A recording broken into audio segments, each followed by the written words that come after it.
विद्यार्थी विद्यार्थिनी प्रथम सर्व भारतीयांना प्रजासत्ताक दिनाच्या हार्दिक शुभेच्छा। परवाच माझा वाढदिवस झाला आणि मी माझ्या वाढदिवसानिमित्त मनातील भावना व्यक्त केले। कधीतरी त्या मोबाईलशिवाय आजूबाजूला बघा, कधीतरी त्या मोबाईलशिवाय आजूबाजूला बघा, दिसेल तेव्हा मी तुम्हाला तुमच्याकडे बघताना।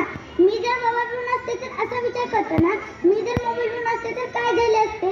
सकाळी सकाळी उठल्यावर आभांनी देवाआधी मलाच पाहिले असते। दिवसभर ताईचे लक्ष फक्त माझ्याकडे राहिले असते। बाबा मला सगळीकडे गेले असते घेऊन, मी त्यांच्या खिशात बसून जग आले असते पाहून।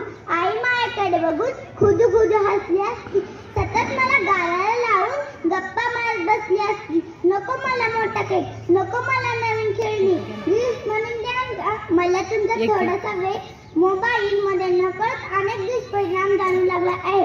मोबाईल स्क्रीन प्रकाशित असल्याने आणि त्यामध्ये सतत पाहिल्याने डोळ्यांना इजा पोहोचत आहे। मोबाईल वापरता वेळी आपली मान आणि पाठ अशी खाली झुकती राहते, त्यामुळे मणक्याचे दुखणे वाढत आहे आणि सततची भीती, चिंता असेच परिणाम नकळत वाढत आहे आणि सततची भीती, चिंता असेच परिणाम नकळत वाढत आहे। माणूस उत्साही, आनंदी न राहता एका काल्पनिक दुनियेत जगू लागला आहे। मेंदूवर विपरीत परिणाम होऊ लागला आहे। मोबाईलच्या अतिवापराने स्मरणशक्ती आणि एकाग्रता कमी होत आहे।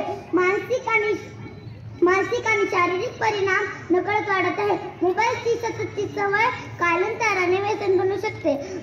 या आधुनिक युगात मोबाईलचा वापर टाळणे मात्र शक्य नाही, परंतु त्यावर नियंत्रण टाळणे मात्र शक्य आहे। धन्यवाद। जय हिंद, जय भारत।